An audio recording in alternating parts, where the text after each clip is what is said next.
My name is Richie Corin with the Cincinnati Fire Department. Today we're going over the Rosenbauer trucks that the fire department currently owns. So guys, today what we're going over is very basic on a lot of these things. So if I'm way below your level, just humor me. If I'm way above your level, smile and nod, and if you have any questions, let me know, okay? So today the trucks we're going over are all the Rosenbauer trucks the city of Cincinnati owns. That is the 2009 Rosenbauer tandem axle. That's truck 17, truck 31, and as of yesterday, truck 35. The 2015 Rosenbauer single axle, that's truck 3. And then the 2016s, which are truck 20 and truck 2. And then we have one more, truck 2017 coming in. I have no idea where that's going yet. The biggest thing with these trucks is they're big and they're heavy. This truck is truck 17, the tandem axle is 11'9". This one's 11'6". In comparison, the E1s were 11'1". So there's places you can't go with these. As far as driving around the city, you should be okay. Everything's fixed. Collins was actually just dug out recently so that everything fits. Where you are going to run into trouble is move-ups. And I guarantee what's going to happen. You're going to get a traveling driver and a traveling lieutenant in the front seat. You go from truck 20 to truck 24. I don't care how hard you try, that is not going in. So be cognizant of that. If you're not sure, park on the street.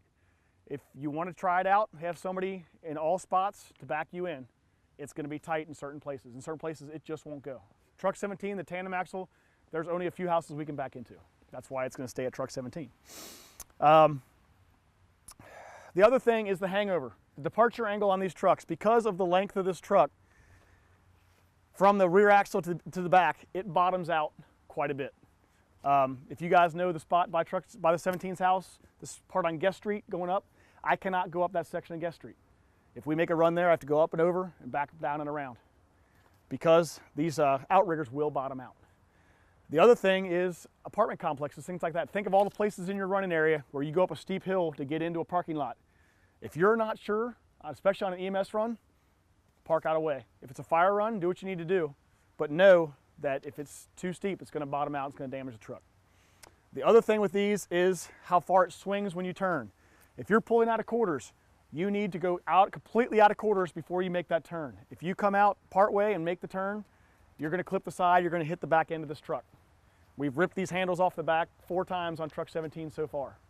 Same with if you're parked at Kroger next to a pole, you turn sharp, you're going to hit that pole. You're in busy traffic. If your next car's real tight and you park and you turn real sharp, you're going to hit. So it's nothing you can change. You just have to be cognizant of it and kind of adapt your drive and do some gradual turns.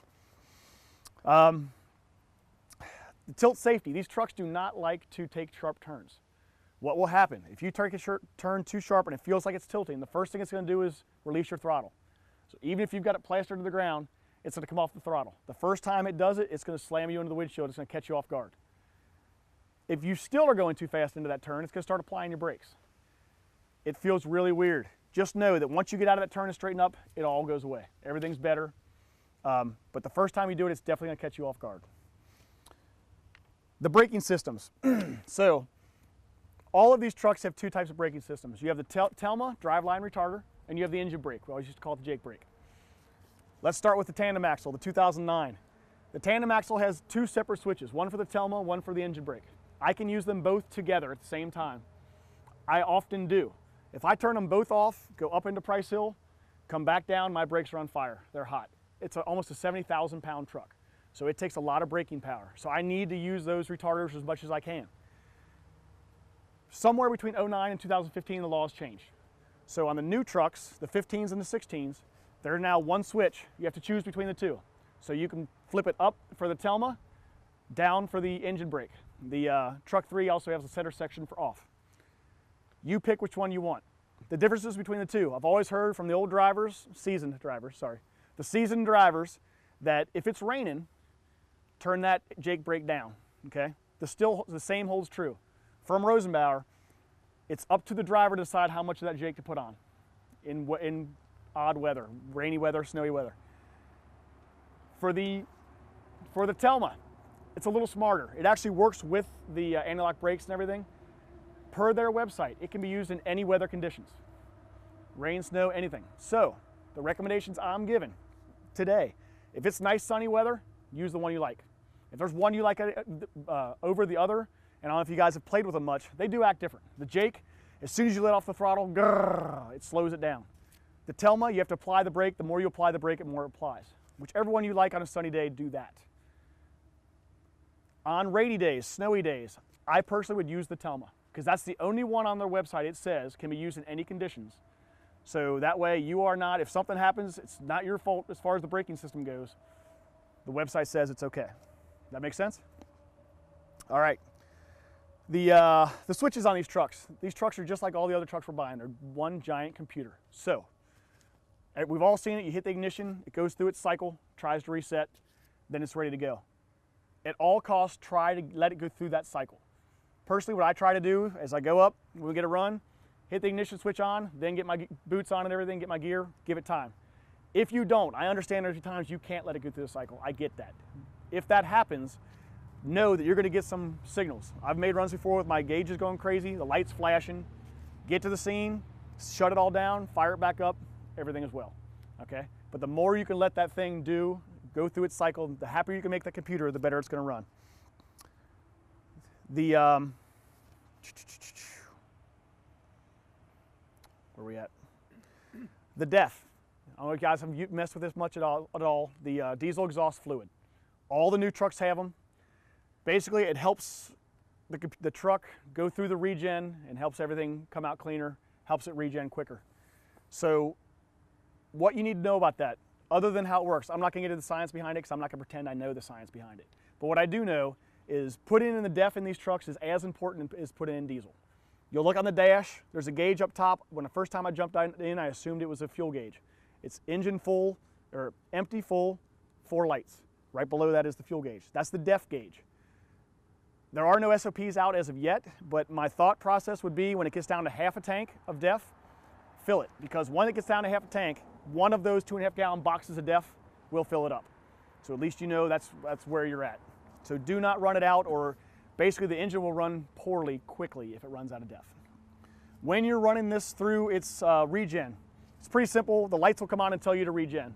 On the other side, this truck it's kind of hidden behind a panel. Mine's right out front. It's a momentary switch. 1, 2, 3, 4, 5, let it go. It'll idle up to a high idle. You'll hear it. That'll take between a half hour to an hour to go through. If you get a run, tap the brake, it'll kick out. You'll probably have to regen again sooner, but you're not out of service. You can kick it out of there right away. When you're regenning, you got to remember that exhaust pipe has extremely high temperatures coming out. So do not get anything near it. If you get cars, bushes, don't put a cone in front of it to block it off, or it'll just be an orange pile of goo by the time you're done. Keep everything away from that, otherwise you will burn it up. Dear God, don't hook it up to the Plime event. On the tandem axle truck, so just the 09 trucks, there's a couple switches that are strictly on that truck. One is called the mud traction snow.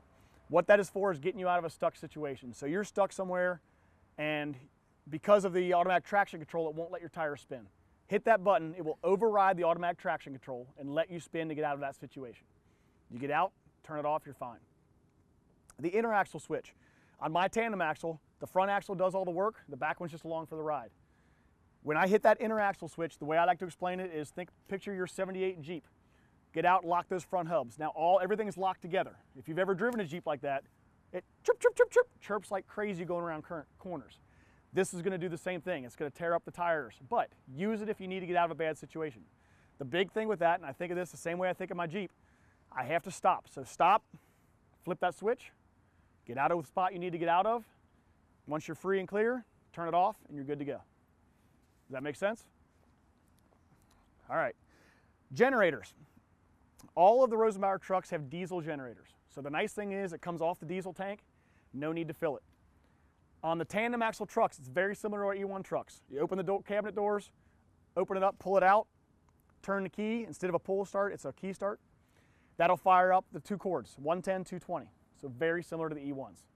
These single axle trucks are a little different. That diamond plate ventilated box up top there is the generator mounted up underneath, and we can see that once we tilt get the aerial out of the bed. To turn that on, it's an APU switch. Auxiliary power unit on the dash. That kicks it on, fires up the cord reels. The cord reels are over here.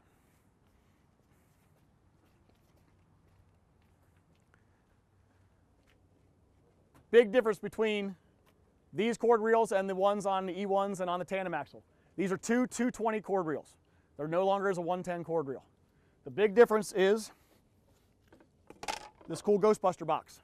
So when you're putting this in service, plug this into the end of the reel. You got two types of 220 and you've got your 110. So the biggest thing you're going to do different on this as far as putting it in service is most times at a fire you're going to use the fan first. Obviously grab the one closest to the fire, pull it out, hook up your fan. If you're done with the fan by the time you need the lights, unplug it, take this big box inside, plug in your lights. If you need to use them both at the same time, you have two choices. You can pull the cord off the other side with the box from the other side and plug in the lights, or you can grab a bucket of cords and go right off of this thing. So you have the cord going all the way to the house, plugged into the fan. Off of that, you can go into the lights. All right, around to the front.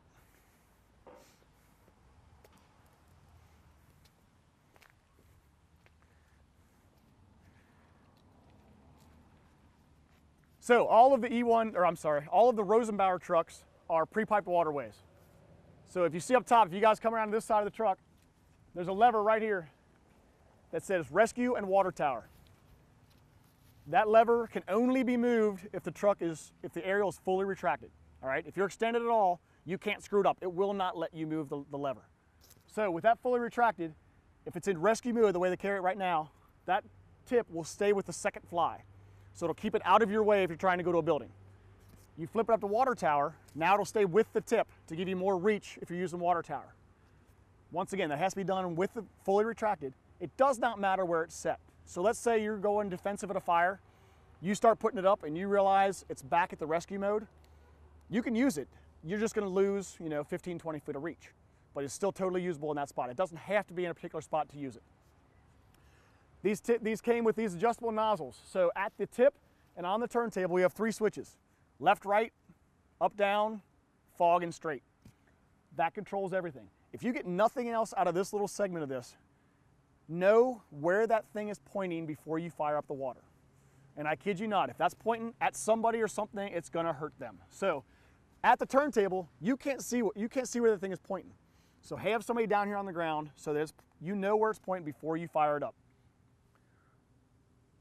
When we got these, they all had these adjustable tips on them, the fog pattern tips. In the last month, we've gotten smooth bores. So all we did was unplug the cord, put the smooth bore on. Now all the controls still work except for the fog and the straight. Left, right, up, down still work. We also got an adapter to go on the front of this to use a high-rise pack. So let's say you got the aerial and you've got a building, or let's say a parking garage, 6 floors. You can put this thing up 6 floors, hook a hose line up to the top of it and use it as that. Make sense? All right, to the back.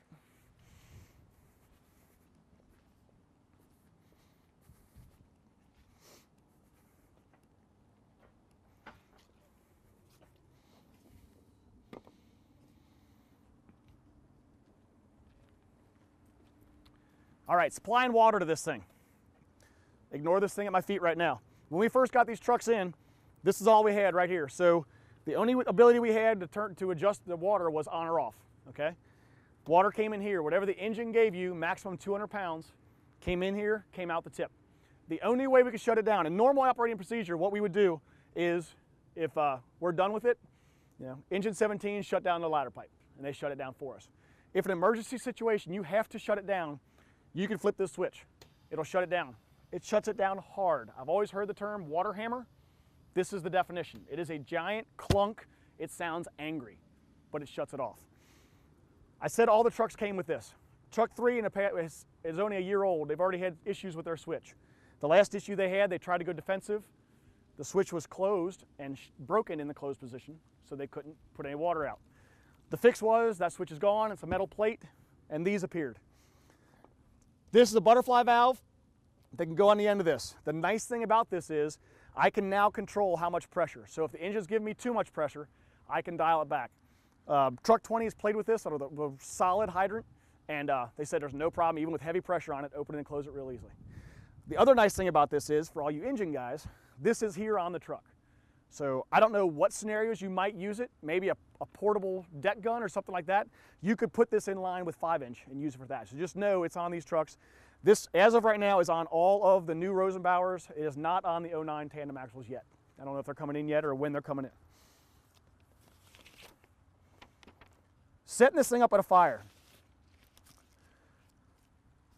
Other than the height, the other big thing about this truck is the jack spread. The jack spread on this truck from end to end is 15 foot 6 inches. The E1s, I believe is about 12.5 feet. So it's a lot wider spread. You need to think about trying to get as much of this outrigger out on the fire side as possible. This is a smart aerial, meaning two things. One, this truck will not let you hit the truck with the truck. What I mean by that is, if you take this thing, try to take this thing straight out of the bed, if anybody's jumped on the E1, taking it to the left, it will rip everything out of its way to get out of that bed. This will not.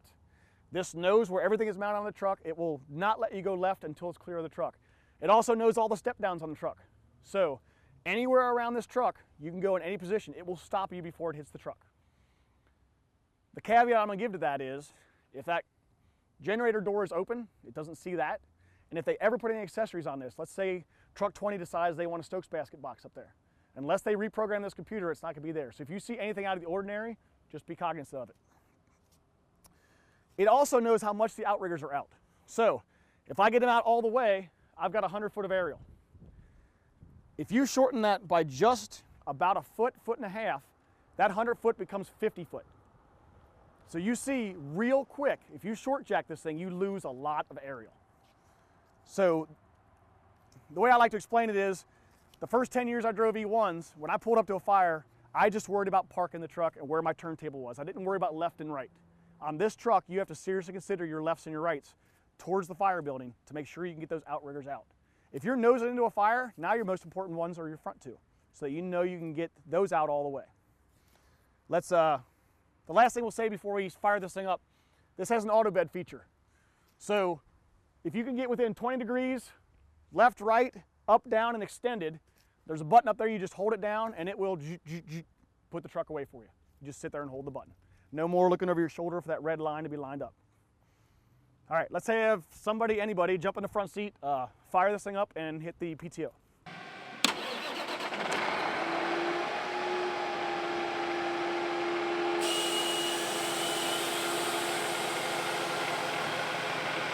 All right, guys, come over here to this computer screen. If you need to short jack this truck, this is what's going to tell you all your information you need to know. On this screen, you have a lot of different buttons. This is the air horn button. These lights up here tell you what you cannot do right now. I told you it was smart. You can't go left, you can't go right, you can't go down. That green light right there tells you the rungs are aligned. Just like the old E1s, it's optional. You do not have to align them to climb it, but obviously the steeper it is, the more important it is. I don't know if any of you guys have ever missed a rung coming down a ladder. It's no fun for anybody. This top light is the blue side light, the nice disco lights on the side. The tip light is the second button. When you hit these buttons to change screens, there's definitely a delay. And 1 and 2. This tells you the angles you're sitting at right now. So we're at 0 degrees, we're at 0.8 grade, -2 slope. This is a screen that's going to help you out when you're short jacking. So when we start putting these outriggers out, you'll see how much you can use the ladder, how much you can't. On these trucks, I always like comparing to the E1. Everybody knows on the E1, there's a power switch, you turn it on, then you have an outrigger switch. When you get all 4 of your lights on, you can go up to use the aerial. This one has one switch. It's outrigger on, off. When you flip it up, you get the beeping. That way you know the outriggers are engaged. I'm gonna turn it off just because it's loud. Once you're done setting the outriggers up, you flip that down and power will be transferred to the aerial. It will not go up there until it has all 4 outriggers down. The way you'll know is there will be some sort of color in every quadrant of this, and it'll be solid color. All right, so let's do this. We'll turn it on. We'll take our front outrigger out all the way.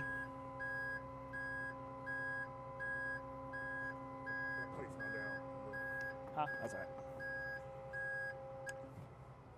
So if you look at the screen, the green blinking section, if I set this truck up just the way it is right now, 3 outriggers straight down to the ground, that one out 100%. For 30 degrees of center, I can use 100 foot of this aerial. For the next 15 degrees or 20 degrees, I can only use 50 feet of it. So, can you set it up this way? Yeah, but you better be confident that that building is right there. So you'll see what happens as soon as we get a little more out. So let's do the rear outrigger, about 50%.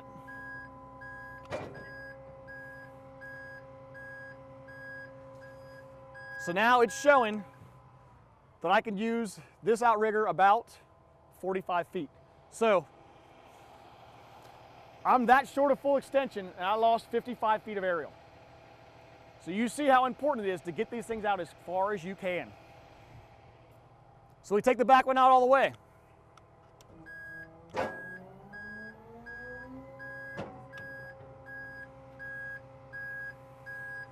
On this side of the truck, I can now use, for 180 degrees, I can use 100 foot of aerial, assuming I put them down. That's why it's still blinking, because there's no pressure on the outriggers. I can use nothing on the other side, all right? I can't get out of the other side at all. The way I like to show people, on my truck, this door is a little bit shorter, so I've been using these bolts. On the opposite side, if I can get that outrigger out just that much, I can rotate to that side of the truck. Let me show you.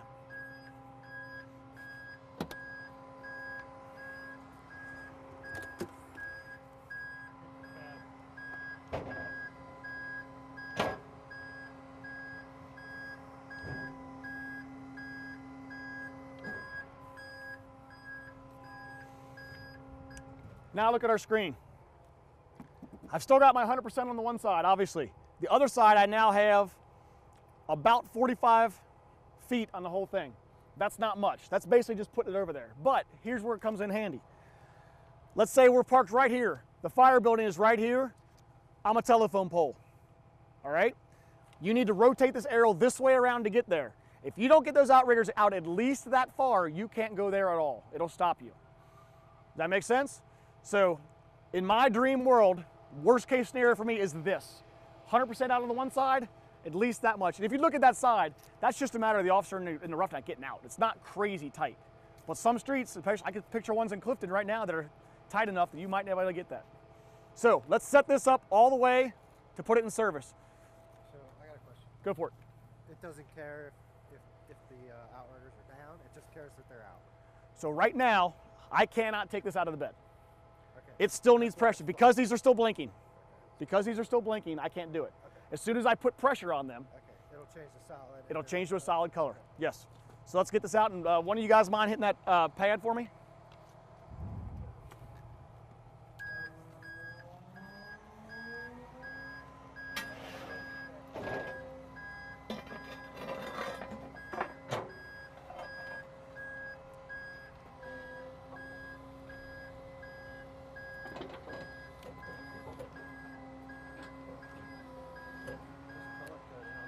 Yep, generic, yep. So, per Rosenbauer, take the bulge out of the tires. It's okay to lift the rear one off the ground. Let's get the other side. So if you look at the screen now,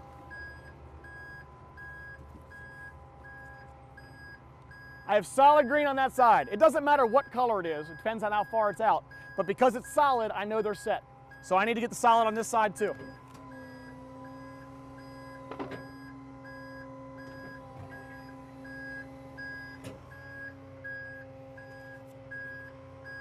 Bulge out of the tires. I now have solid green on all of them. That means it's ready to switch over. I switch it down. You heard the clunk. That shifted the power up to the top. Every outrigger has a pin, a safety pin. Pin goes in whatever the last hole you can put it in. It's just a safety to the safety. When you set these pins, make sure you pull them out before you put this truck away. If you don't, they will bend, and now you got to cut them out. So put one in every single one. Yes, sir. All right, if you guys look at this, here's the biggest change between these trucks and our E1 trucks and our old Rosenbauers. I'll call it the F-16 fighter pilot joystick. Now, the tandem axle Rosenbauer trucks still have the old school 3 levers. These have the single joystick to do all controls.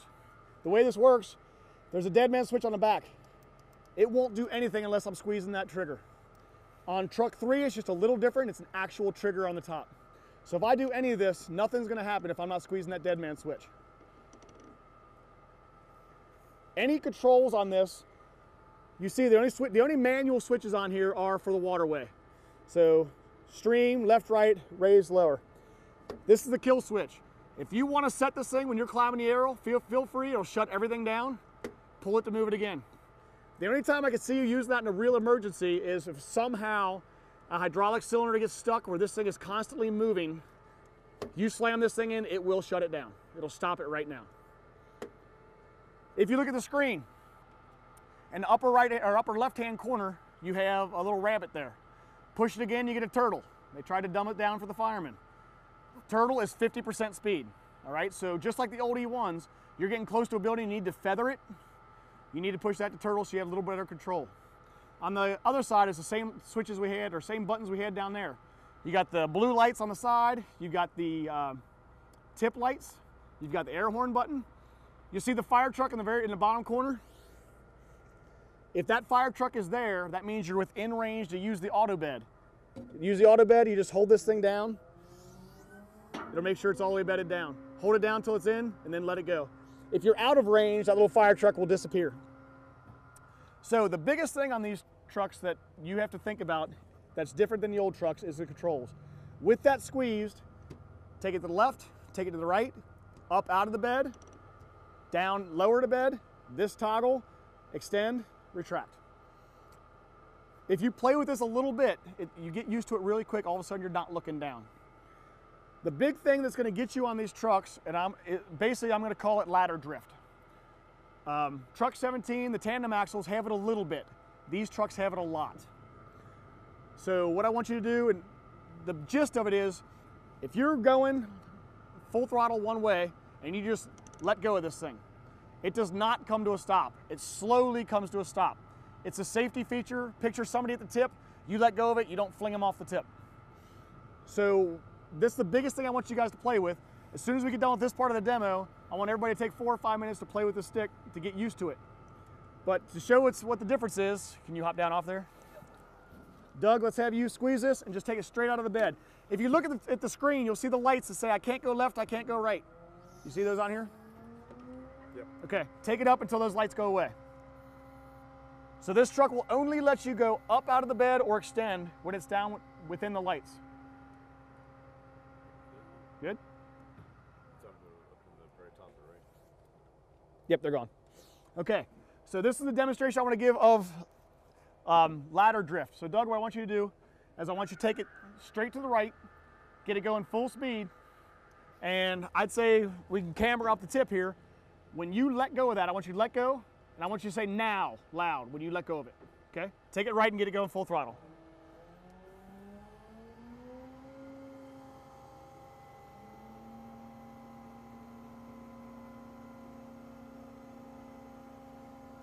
Now. So you guys see how far that drifted when he said now. This is fully retracted, so this is like 35 feet. Picture if that thing was fully extended 100 feet. That tip probably would have floated about 25, 30 feet. So you have to be cognizant of that. If you're coming close to a building, close to wires, whatever, if you feather this to a stop, once again, I keep comparing to the old E1s. Picture how you can feather those levers to stop it where you want. If you feather this, you can stop this thing on a dime. But if you get close and just let go, it is floating. So you get this close to that building and just let go, it's slamming into that building. So that's what you guys really got to think about when you're operating this thing. So for this next part, what I want you to do is operate it. We're going to rotate through. Everybody take 3 or 4 minutes at the turntable. What I want you to do is get it going one way or the other. It also does extend and retract. So when you extend, if you just let go, it's going to float another rung or two. I want you to do that once and then play with the aerial a couple times, move it around and rotate through, and then we'll go on to the next part. Let's take a minute to go over the override system on this thing. So before I show you how it works, let me tell you what it's intended for. Per Rosenbauer, what this switch is intended for is to put the truck away in case you get stuck. So, perfect example. I'm working off this side of the truck. I set this on top of a sewer lid. The sewer lid busts through. I now have no pressure on that outrigger. It is going to stop me. I cannot move that aerial, all right? You can use this override to put the aerial away back in the bed so that you can go into a safer spot. Per Rosenbauer, what this is not for, I short jack this thing, my fire's right here, it stops me at 60 feet.